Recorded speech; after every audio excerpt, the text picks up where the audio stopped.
So before Sondheim, before it was all musical theater all the time, I was known simply as Zepp, a nickname bestowed upon me by a theater camp counselor that stuck. And it's 1995, I am 13 years old, and it is finally happening. I am going to see the Jimmy Page and the Robert Plant live in concert. This is the closest I will ever get to seeing Led Zeppelin in the flesh. I take my seat at the old Montreal Forum, almost up in the nosebleed section, my heart just fluttering with excitement. And I'm an awkward adolescent. I'm very chubby, very nerdy, very much aching to fit in. And I want so much so for people to think I am mature, cool, and sophisticated. So with the wisdom of an insecure 13-year-old, I decide to smoke a cigarette at the concert. This is the days when you could still smoke inside. And as the cigarette burns between my fingers, I'm not actually smoking it because I get distracted by a guitar solo, naturally. And the cigarette just keeps burning and burning and burning, and it burns so much ash that some falls onto the top of the foot of my crossed leg, and it burns a hole through my sock and singes the skin of my foot. And that is what you get for smoking to try and look cool. I discovered the band around the 6th or 7th grade, and I read every authorized and unauthorized, of which there were several, biographies of the band I can get my hands on. Every school assignment is somehow magically about the band. So much so that my French teacher, Monsieur Desjardins, infuriated with me, yells at me in front of the entire class and bans me from writing any more essays about Led Zeppelin. But in my spare time, I create meticulous scrapbooks full of photos and articles about the band, even going so far as to correct inaccuracies in articles when I find them. Like, we're talking margins full of clarifications. Early signs of the librarian within. So yeah, you could say I'm living my best life at this concert. They play Ramble On, Since I've Been Loving You, and No Quarter, but they don't play my favorite song. This song is a song so full of longing, so full of melancholy, with one of the greatest guitar solos out there that is so meaningful to me, it quickly becomes the soundtrack to my early adolescence. The song, 10 Years Gone. 6 minutes and 35 seconds of pure yearning, and I am here for every moment of it. It makes me think of him every time I hear it. Who is him? Oh, only the love of my life, or so I think at the time.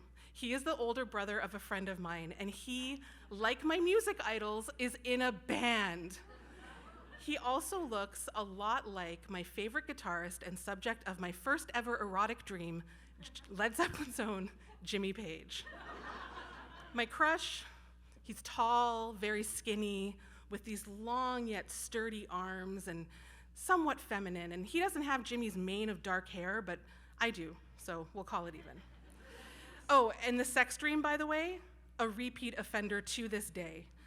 It's me and Jimmy Page, live on stage in front of a stadium full of people, doing the deed after he's completed one of the many guitar solos on his double neck Gibson guitar. It's awesome. So, anyway, back to high school. I roam the halls of my high school, taking these purposeful routes to ensure that I see my crush as many times a day as possible, but I never speak to him. I stare and I ogle him, like thinking I'm being inconspicuous when in reality, I look like a stalker. And then one day, my friend invites me for a sleepover at her house, his house. We hang out in the basement, the same level as his bedroom, and we listen to music and watch movies and chat, and I never tell her I am in love with her brother. I would never divulge such a secret. But I am keenly aware of his whereabouts at all times. And he's 2 grades above me, and he has this easy coolness and charm about him that is just so Jimmy Page sex dream level arousing. I don't know what to do with myself. And like with the cigarette at the concert, I want him to think me mature, cool, and sophisticated, but I don't know how to do that. And he and I finally talk. And I make a joke, and I make him laugh. And y'all, my heart, it left my body. So finally, it's time to sleep, and we're all still in the basement. And I have to admit to you, I do not recall exactly how this happened or was allowed to happen, but he and I end up sharing the same musty futon.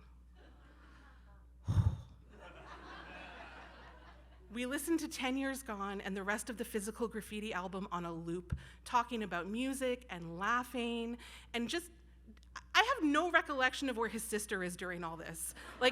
And it doesn't even matter because it is just me and him. And as the guitar solo of 10 Years Gone begins to swell, the rippling of the chords and Paige's delicate fingering, I imagine in my 13-year-old brain surround us like a sensual cocoon. I am so conscious of how we are not touching, but I am overwhelmed with an urge to touch. And the space between us on the bed, there's only inches between us, but it yawns as large as a chasm, but I do nothing. I'm too shy and too innocent and too scared to ever consider making a move. But I do wish he would have crossed that chasm and stroked my hair or caressed my cheek and kissed me. I had only been kissed once in my entire life by this point in time, and not very well at that, but I had read enough books and seen enough movies to know what constitutes good romance, and I want my love story. And I listened to Robert Plant's gravelly, sultry voice as he opines, "Did you ever really need somebody and really need him bad? Did you ever really want somebody, the best love you ever had?" And I think to myself, yeah, Robert, I do. And I take a deep breath, taking in my crush's smell as I breathe in, which as an adult I can fully say was stinky teenage boy smell. But at the time, the pheromones were playing a winning game, and I was all in. And he sleeps, and I spend the entire night awake, just taking it all in, feeling that same yearning I get from listening to 10 Years Gone, even though the stereo has been silent for hours. And nothing ever happens between us. My friendship with his sister ends as so many friendships do, and over time, my crush dissipates and I move on. But I often wonder where he is now and what his life has become, and if he is still in a band, and if he smells the same. And when I listen to 10 Years Gone now, even all these years later, especially that haunting guitar solo, I am taken right back to that night and those feelings and his smell and all of it. And that's the power of music and memory, and a great guitar solo. Thank you.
Then as it was, then again it will be.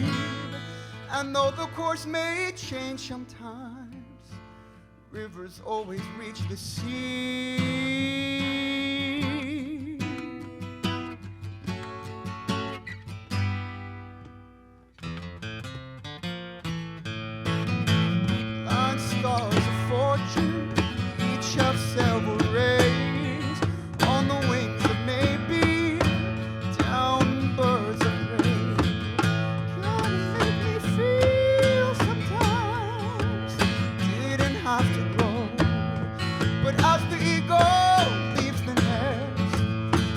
got so far to go.